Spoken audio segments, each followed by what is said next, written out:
1 Coríntios 10.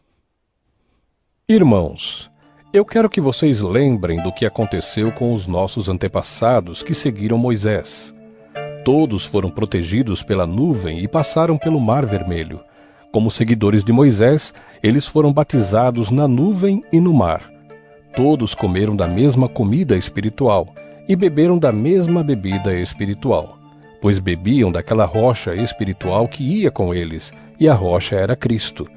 Mas Deus não ficou contente com a maioria deles, e por isso eles morreram, e os seus corpos ficaram espalhados no deserto. Tudo isso aconteceu a fim de nos servir de exemplo, para nós não querermos coisas más como eles quiseram, nem adorarmos ídolos como alguns deles adoraram. Como dizem as Escrituras Sagradas: O povo sentou-se para comer e beber e se levantou para se divertir. Não devemos cometer imoralidade sexual como alguns deles fizeram, e porque eles fizeram isso, 23.000 deles caíram mortos num dia só. Não devemos pôr à prova a paciência de Cristo, como alguns deles fizeram, e por isso foram mortos pelas cobras. Vocês não devem se queixar como fizeram alguns deles, e por isso foram destruídos pelo anjo da morte. Tudo isso aconteceu com os nossos antepassados, a fim de servir de exemplo para os outros, e aquelas coisas foram escritas a fim de servirem de aviso para nós, pois estamos vivendo no fim dos tempos. Portanto, aquele que pensa que está de pé, é melhor ter cuidado para não cair. As tentações que vocês têm de enfrentar são as mesmas que os outros enfrentam. Mas Deus cumpre a sua promessa e não deixará que vocês sofram tentações que vocês não têm forças para suportar. Quando uma tentação vier, Deus dará forças a vocês para suportá-la, e assim vocês poderão sair dela. Por isso, meus queridos amigos, fujam da adoração de ídolos. Eu falo com vocês como com pessoas que têm capacidade para entender o que estou afirmando. Julguem vocês mesmos o que eu estou dizendo. Pensem no cálice pelo qual damos graças a Deus na ceia do Senhor. Será que quando bebemos desse cálice não estamos tomando parte no sangue de Cristo? E quando partimos e comemos o pão, não estamos tomando parte no corpo de Cristo? Mesmo sendo muitos, todos comemos do mesmo pão, que é um só, e por isso somos um só corpo. Pensem no povo de Israel. Aqueles que comem as coisas oferecidas em sacrifícios tomam parte juntos no sacrifício que é oferecido a Deus no altar. O que é que eu quero dizer com isso? Que o ídolo ou o alimento que é oferecido a ele tem algum valor? É claro que não. O que estou dizendo é que aquilo que é sacrificado nos altares pagãos é oferecido aos demônios e não a Deus. E eu não quero que vocês tomem parte nas coisas dos demônios. Vocês não podem beber do cálice do Senhor e também do cálice dos demônios. Vocês não podem comer na mesa do Senhor e também na mesa dos demônios. Ou será que queremos provocar o Senhor fazendo com que ele fique com ciúmes? Por acaso vocês pensam que somos mais fortes do que ele? Alguns dizem assim: podemos fazer tudo o que queremos. Sim, mas nem tudo é bom. Podemos fazer tudo o que queremos, mas nem tudo é útil. Ninguém deve buscar os seus próprios interesses, e sim os interesses dos outros. Vocês podem comer de tudo o que se vende no açougue, sem terem nenhuma dúvida de consciência. Pois, como dizem as Escrituras Sagradas, a terra e tudo o que nela existe pertencem ao Senhor. Se alguém que não é cristão convidá-los para comer e vocês resolverem ir, comam o que for posto na frente de vocês e não façam perguntas por motivo de consciência.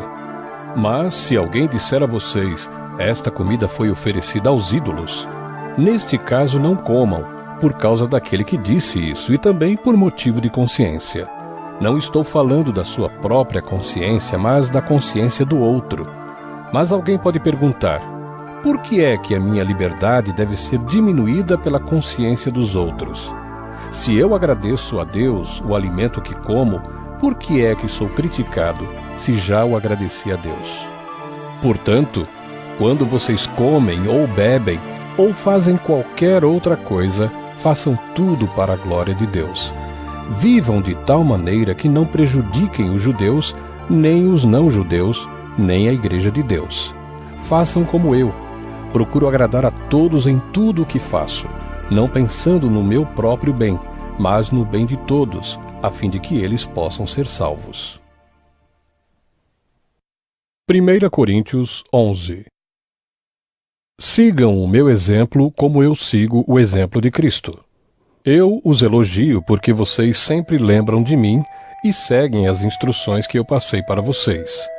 Mas quero que entendam que Cristo tem autoridade sobre todo marido, que o marido tem autoridade sobre a esposa e que Deus tem autoridade sobre Cristo.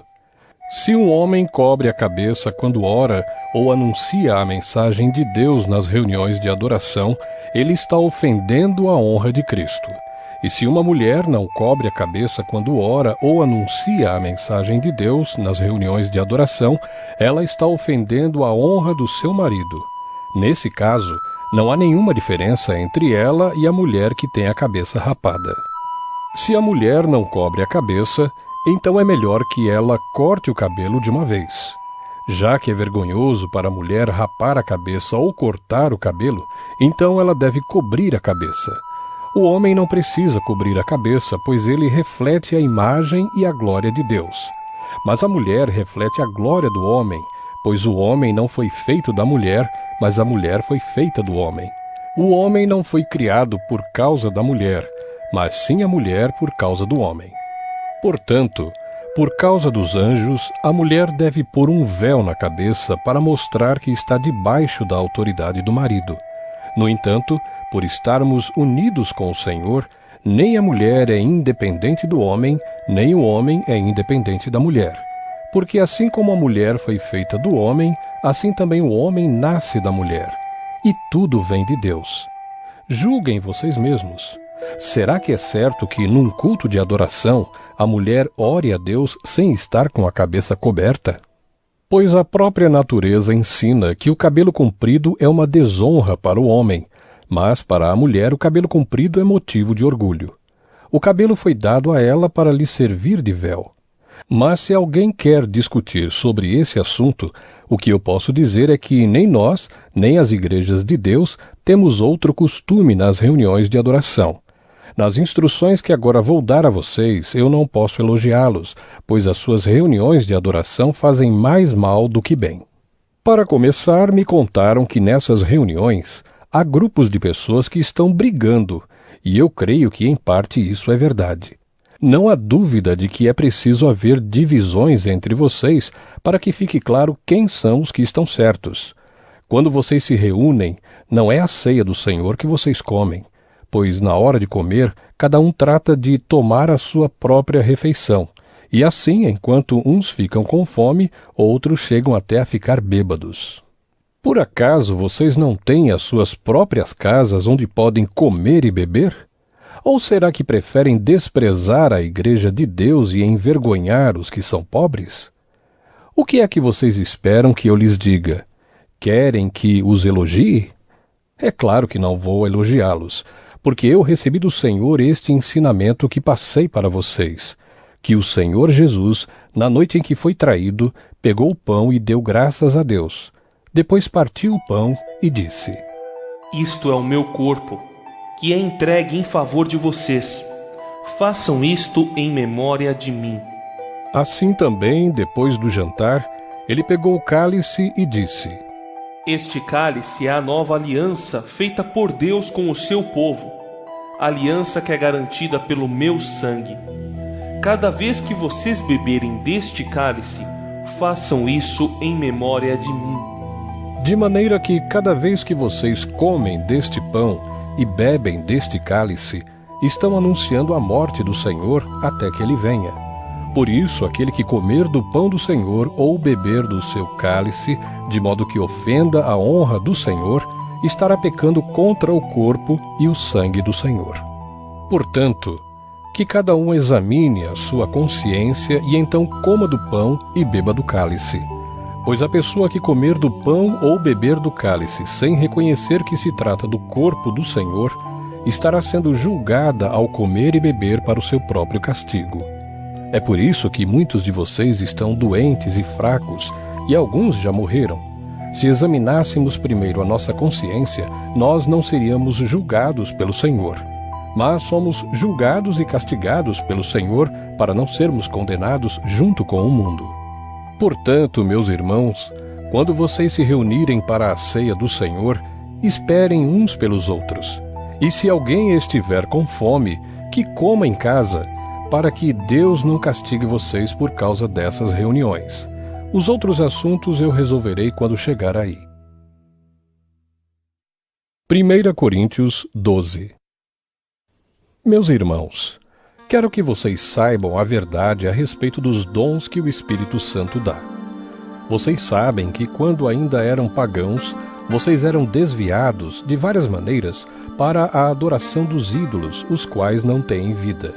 Por isso precisam compreender que ninguém que diz que Jesus seja maldito pode estar falando pelo poder do Espírito de Deus, e que ninguém pode dizer Jesus é Senhor a não ser que seja guiado pelo Espírito Santo.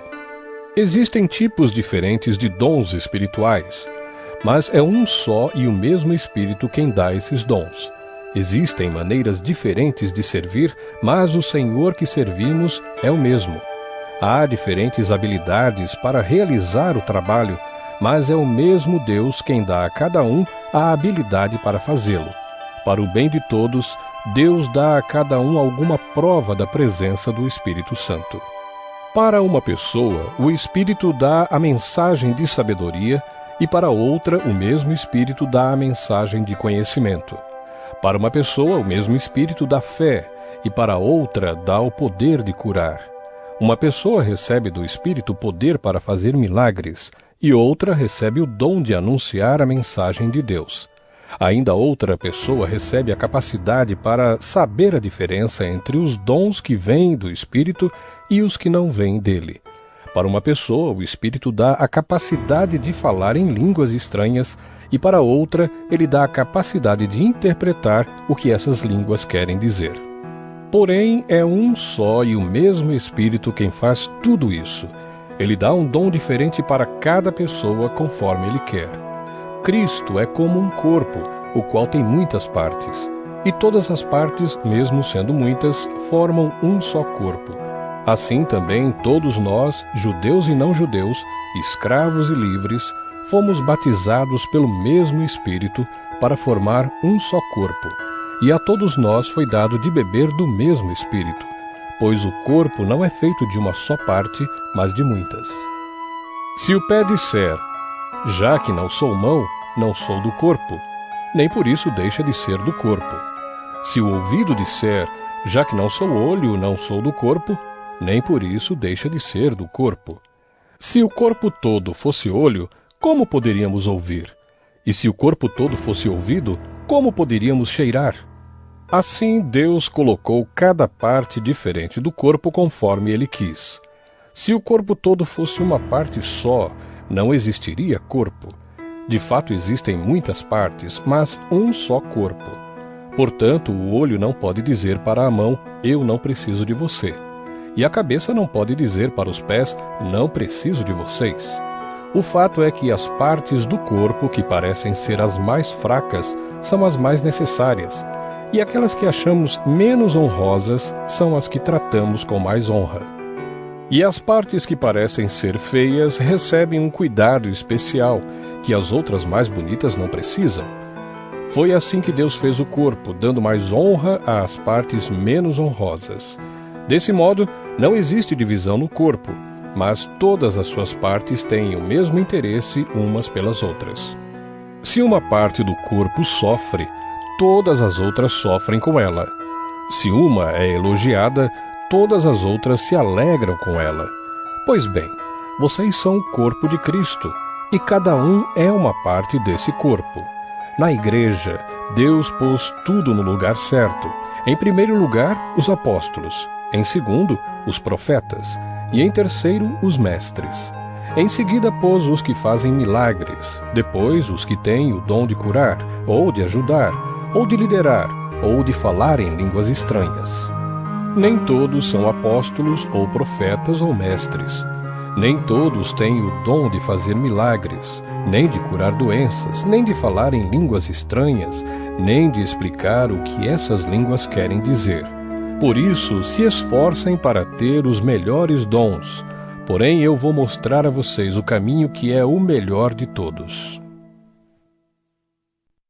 1 Coríntios 13.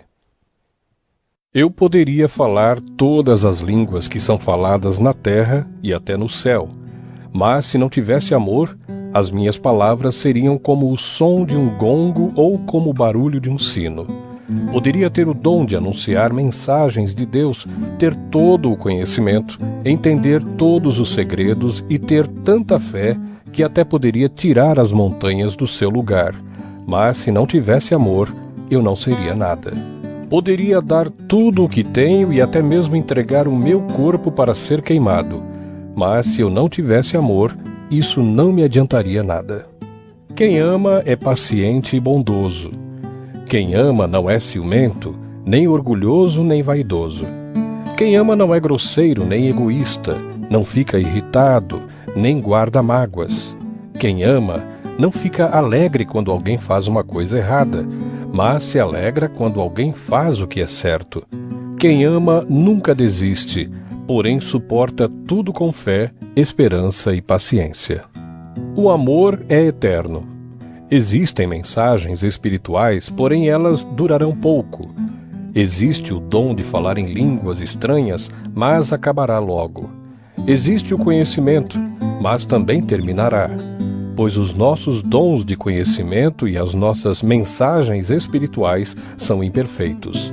Mas quando vier o que é perfeito, então o que é imperfeito desaparecerá. Quando eu era criança, falava como criança, sentia como criança e pensava como criança. Agora que sou adulto, parei de agir como criança. O que agora vemos é como uma imagem imperfeita num espelho embaçado, mas depois veremos face a face. Agora o meu conhecimento é imperfeito, mas depois conhecerei perfeitamente, assim como sou conhecido por Deus. Portanto, agora existem estas três coisas: a fé, a esperança e o amor. Porém, a maior delas é o amor. 1 Coríntios 14. Portanto, esforcem-se para ter amor. Procurem também ter dons espirituais, especialmente o de anunciar a mensagem de Deus. Quem fala em línguas estranhas fala a Deus e não às pessoas, pois ninguém o entende. Pelo poder do Espírito Santo, ele diz verdades secretas. Porém, quem anuncia a mensagem de Deus fala para as pessoas, ajudando-as e dando-lhes coragem e consolo. Quem fala em línguas estranhas ajuda somente a si mesmo, mas quem anuncia a mensagem de Deus ajuda a igreja toda. Eu gostaria que vocês todos falassem em línguas estranhas, mas gostaria ainda mais que tivessem o dom de anunciar a mensagem de Deus. Porque quem anuncia a mensagem de Deus tem mais valor do que quem fala em línguas estranhas, a não ser que esteja ali alguém que possa interpretar o que está sendo dito, para que toda a igreja seja ajudada espiritualmente. Por isso, irmãos, quando eu os visitar, que proveito vocês terão se eu lhes falar em línguas estranhas? É claro que nenhum, a não ser que leve a vocês alguma revelação de Deus ou algum conhecimento, ou alguma mensagem inspirada, ou algum ensinamento. Por exemplo, além da voz humana, existem os instrumentos musicais, como a flauta e a harpa. Se os sons não saírem com toda a clareza, como poderá alguém saber o que está sendo tocado em um ou outro desses instrumentos? Se quem toca a corneta não der um som bem claro, quem se preparará para a batalha? Assim também, como é que os outros vão entender o que vocês estão dizendo se a mensagem por meio de línguas estranhas não for clara? Vocês estariam falando para o vento. No mundo há muitas línguas diferentes, mas cada uma faz sentido. Porém, se eu não entendo a língua na qual alguém está falando comigo, então quem fala essa língua é estrangeiro para mim, e eu sou um estrangeiro para ele. Por isso, já que vocês estão com tanta vontade de ter os dons do Espírito, procurem, acima de tudo, ter os dons que fazem com que a igreja cresça espiritualmente. Portanto, quem fala em línguas estranhas deve orar pedindo a Deus que lhe dê o dom de interpretar o que elas querem dizer. Porque se eu orar em línguas estranhas, o meu espírito de fato estará orando, mas a minha inteligência não tomará parte nisso. O que vou fazer então? Vou orar com o meu espírito, mas também vou orar com a minha inteligência. Vou cantar com o meu espírito, mas também vou cantar com a minha inteligência. Se você dá graças a Deus em línguas estranhas, como é que uma pessoa simples que estiver na reunião poderá dizer amém à oração de agradecimento que você fez? Ela não vai conseguir entender nada do que você está dizendo. Mesmo que a sua oração seja muito boa, essa pessoa não receberá nenhuma ajuda. Eu agradeço a Deus porque falo em línguas estranhas muito mais do que vocês. Porém, nas reuniões da igreja, prefiro dizer 5 palavras que possam ser entendidas, para assim ensinar os outros, do que dizer milhares de palavras em línguas estranhas. Irmãos, não pensem como crianças. Sejam como crianças para o que é mal, mas sejam adultos no seu modo de pensar. Nas Escrituras Sagradas está escrito: Por meio de pessoas que falam em línguas estranhas, eu falarei a este povo, diz o Senhor. Falarei por meio de lábios estrangeiros, mas assim mesmo o meu povo não me dará atenção. Portanto, o dom de falar em línguas estranhas é um sinal de Deus para os descrentes e não para os cristãos. Mas o dom de anunciar a mensagem de Deus é um sinal para os cristãos e não para os descrentes. Imaginem que a igreja esteja reunida e todos comecem a falar em línguas estranhas. Se chegarem ali algumas pessoas simples ou descrentes, será que não vão dizer que vocês estão loucos? Mas se todos estiverem anunciando mensagens de Deus e entrar ali um descrente ou alguém que seja simples, ele vai ouvir o que vocês estão dizendo e se convencer do seu pecado, e ele será julgado pelo que ouvir. Os seus pensamentos secretos serão revelados, e ele vai se ajoelhar e adorar a Deus, dizendo: Deus está mesmo no meio de vocês. Portanto, meus irmãos, o que é que deve ser feito? Quando vocês se reúnem na igreja, um irmão tem um hino para cantar, outro alguma coisa para ensinar, outro uma revelação de Deus, outro uma mensagem em línguas estranhas e ainda outro a interpretação dessa mensagem. Que tudo seja feito para o crescimento espiritual da igreja. Se algum de vocês falar em línguas estranhas, então que apenas 2 ou 3 falem, um depois do outro, e que alguém interprete o que está sendo dito. Mas, se não houver ninguém que possa interpretar, então fiquem calados e falem somente consigo mesmos e com Deus. No caso de 2 ou 3 receberem a mensagem de Deus, estes devem falar e os outros que pensem bem no que eles estão dizendo. Se uma outra pessoa que estiver ali sentada receber a mensagem de Deus, quem estiver falando deve se calar. Vocês todos podem anunciar a mensagem de Deus, um de cada vez, para que todos aprendam e fiquem animados. Quem fala deve controlar o dom de anunciar a mensagem de Deus, pois Deus não quer que nós vivamos em desordem e sim em paz. Como em todas as igrejas do povo de Deus, as mulheres devem ficar caladas nas reuniões de adoração. Elas não têm permissão para falar. Como diz a lei, elas não devem ter cargos de direção. Se quiserem saber alguma coisa, que perguntem em casa ao marido. É vergonhoso que uma mulher fale nas reuniões da igreja. Por acaso a mensagem de Deus veio de vocês? Ou será que veio somente para vocês? Se alguém pensa que é mensageiro de Deus ou que tem algum dom espiritual, deve saber que o que estou escrevendo é mandamento do Senhor. Mas se alguém não der atenção a isso, que ninguém dê atenção a essa pessoa. Assim, meus irmãos, procurem sempre anunciar a mensagem de Deus, mas não proíbam que se falem em línguas estranhas. Portanto, façam tudo com decência e ordem. 1 Coríntios 15. Agora, irmãos, quero que lembrem do evangelho que eu anunciei a vocês, o qual vocês aceitaram e no qual continuam firmes. A mensagem que anunciei a vocês é o evangelho, por meio do qual vocês são salvos, se continuarem firmes nele, a não ser que não tenha adiantado nada vocês crerem nele. Eu passei para vocês o ensinamento que recebi e que é da mais alta importância. Cristo morreu pelos nossos pecados, como está escrito nas Escrituras Sagradas. Ele foi sepultado e no terceiro dia foi ressuscitado, como está escrito nas Escrituras. E apareceu a Pedro e depois aos 12 apóstolos. Depois apareceu de uma só vez a mais de 500 seguidores, dos quais a maior parte ainda vive, mas alguns já morreram. Em seguida apareceu a Tiago e mais tarde a todos os apóstolos. Por último, depois de todos, ele apareceu também a mim, como para alguém nascido fora de tempo.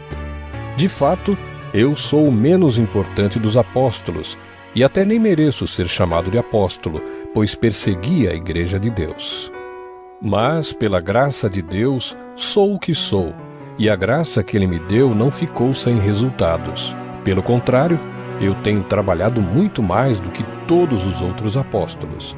No entanto, não sou eu quem tem feito isso, e sim a graça de Deus que está comigo. Assim, não importa se a mensagem foi entregue por mim ou se foi entregue por eles. O importante é que foi isso que todos nós anunciamos, e foi nisso que vocês creram. Se a nossa mensagem é que Cristo foi ressuscitado, como é que alguns de vocês dizem que os mortos não vão ressuscitar?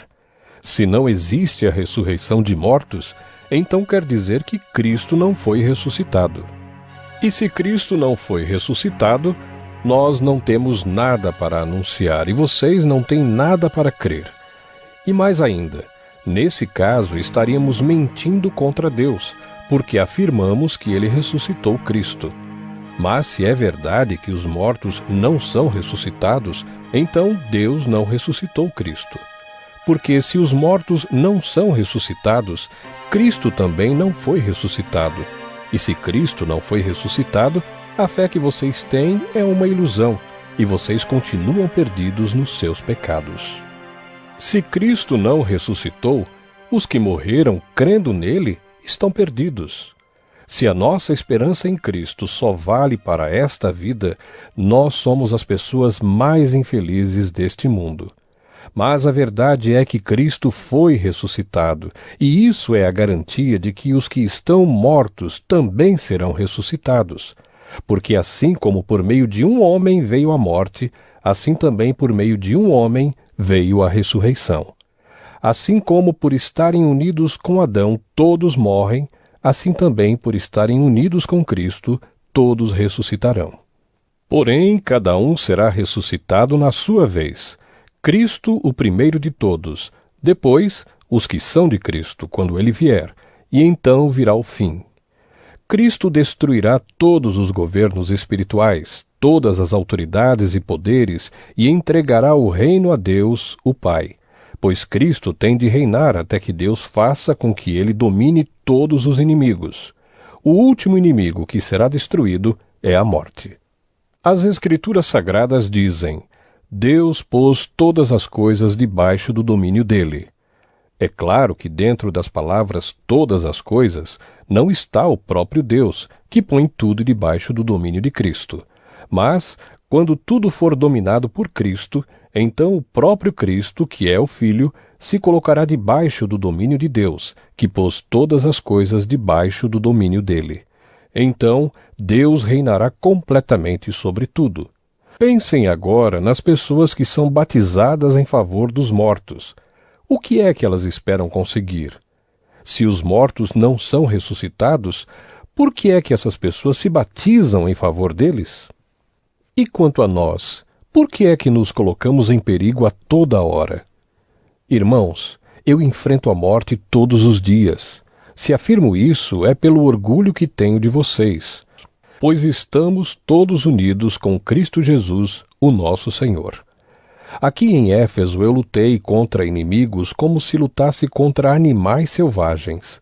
E se fiz isso somente por interesses humanos, O que foi que eu consegui com isso?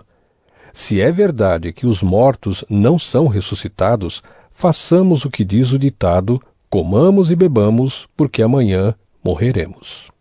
Não se enganem. As más companhias estragam os bons costumes. Comecem de novo a viver uma vida séria e direita e parem de pecar. Para fazer com que vocês fiquem envergonhados, eu digo o seguinte: alguns de vocês não conhecem a Deus. Mas alguém perguntará: como é que os mortos são ressuscitados? Que tipo de corpo eles vão ter? Seu tolo! Quando você semeia uma semente na terra, ela só brota se morrer. E o que foi semeado é apenas uma semente, talvez um grão de trigo ou outra semente qualquer, e não o corpo já formado da planta que vai crescer. Deus dá a essa semente o corpo que Ele quer e dá a cada semente um corpo próprio. E a carne dos seres vivos não é toda do mesmo tipo. Os seres humanos têm um tipo de carne, os animais outro, os pássaros outro, e os peixes ainda outro. Há também corpos do céu e corpos da terra. Existe um tipo de beleza que pertence aos corpos celestes, e há outro que pertence aos corpos terrestres. O sol tem o seu próprio brilho, a lua outro brilho, e as estrelas têm um brilho diferente. E mesmo as estrelas têm diferentes tipos de brilho. Pois será assim quando os mortos ressuscitarem. Quando o corpo é sepultado, é um corpo mortal, mas quando for ressuscitado, será imortal. Quando ele é sepultado, é feio e fraco, mas quando for ressuscitado, será bonito e forte. Quando é sepultado, é um corpo material, mas quando for ressuscitado, será um corpo espiritual. É claro que se existe um corpo material, então tem de haver também um corpo espiritual. Porque as Escrituras Sagradas dizem: Adão, o primeiro homem, foi criado como ser vivo. Mas o último Adão, Jesus Cristo, é o Espírito que dá vida. Não é o espiritual que vem primeiro, mas sim o material. Depois é que vem o espiritual. O primeiro homem foi feito do pó da terra, o segundo veio do céu. Os que pertencem à terra são como aquele que foi feito do pó da terra. Os que pertencem ao céu são como aquele que veio do céu. Assim como somos parecidos com o homem feito do pó da terra, assim também seremos parecidos com o homem do céu. Meus irmãos, o que eu quero dizer é isto: o que é feito de carne e de sangue não pode ter parte no reino de Deus, e o que é mortal não pode ter a imortalidade. Escutem bem este segredo: nem todos vamos morrer, mas todos nós vamos ser transformados num instante, num abrir e fechar de olhos, quando tocar a última trombeta. Ela tocará, os mortos serão ressuscitados como seres imortais e todos nós seremos transformados. Pois este corpo mortal precisa se vestir com o que é imortal. Este corpo que vai morrer precisa se vestir com o que não pode morrer. Assim, quando este corpo mortal se vestir com o que é imortal, quando este corpo que morre se vestir com o que não pode morrer, então acontecerá o que as Escrituras Sagradas dizem: A morte está destruída. A vitória é completa. Onde está, ó morte, a sua vitória?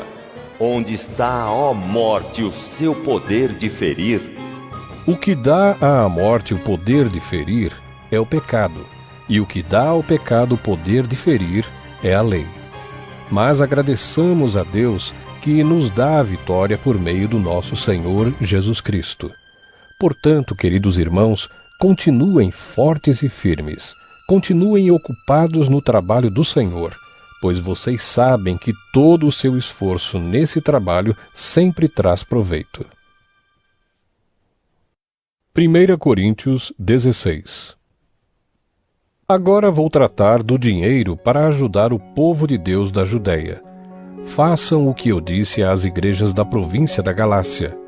Todos os domingos, cada um de vocês separe e guarde algum dinheiro, de acordo com o que cada um ganhou. Assim não haverá necessidade de recolher ofertas quando eu chegar. Depois que chegar, eu enviarei com cartas de apresentação aqueles que vocês escolherem para levarem a oferta até Jerusalém.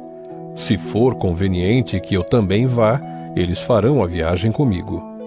Eu visitarei vocês depois que tiver passado pela província da Macedônia, pois vou passar por lá.